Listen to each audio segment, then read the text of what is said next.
इटा वर्षा पिठा बना है एखने इटा अलुआ चाउल बुतरी गोटे चाउल धुआ गोटे धुई कर रखी तले तसला गोटे देती पानी सब निजरी जावा बोली तार सागे सागे इटा पिसी आनी करी माँ इटा वर्षा बनाऊन यही सागे ना बुतरी सागे सागे पिसी आनली तारपर इटा चुल जाली करी तसला गोटे बसईछन छोट तसलाटे से गुड़ देले न केनटा केते लागवा जे जतकी गुड़ लागवा दौन इटा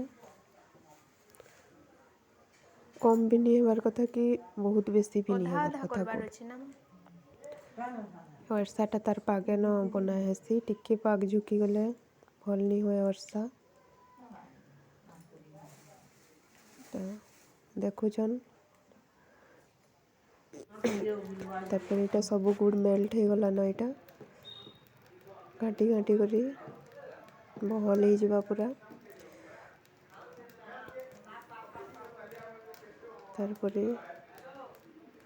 गुटा हो आसला बेल के से राइस भी पकई देवे हाँ राइस पकई देले न तारपरे इटा चूना दे दौन सागे सागे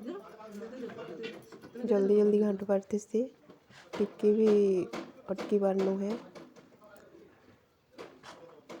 इटा मामा दौन माँ घाटुन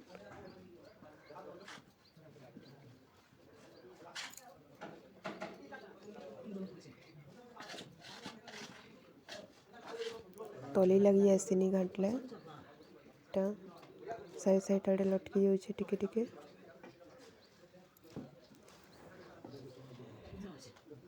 फिर पकाउछन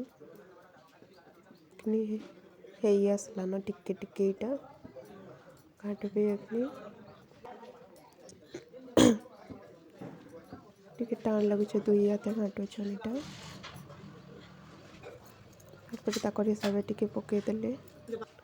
नरम हो जाता तो इटा हो गला न तसलार इटा तल्दी लगिनी लटकी जाता नहीं होता सब छाड़ी जाता न तारपर इटा गरम थिला आम बने पकालु इटा जल्दी जल्दी पूरा छानुछन बनाऊलु माँ छानुले पूरा इटा गरम थिला जे छान और पड़सी सुखी गले टिके भल नहीं हुए केते सुंदर है देखुन वीडियो भल लगे प्लीज लाइक करबे शेयर करबे और सब्सक्राइब और लाइक करबार बिल्कुल भी नहीं भूलबे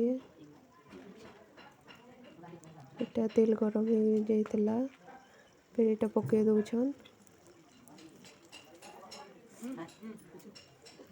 जल्दी जल्दी इटा बना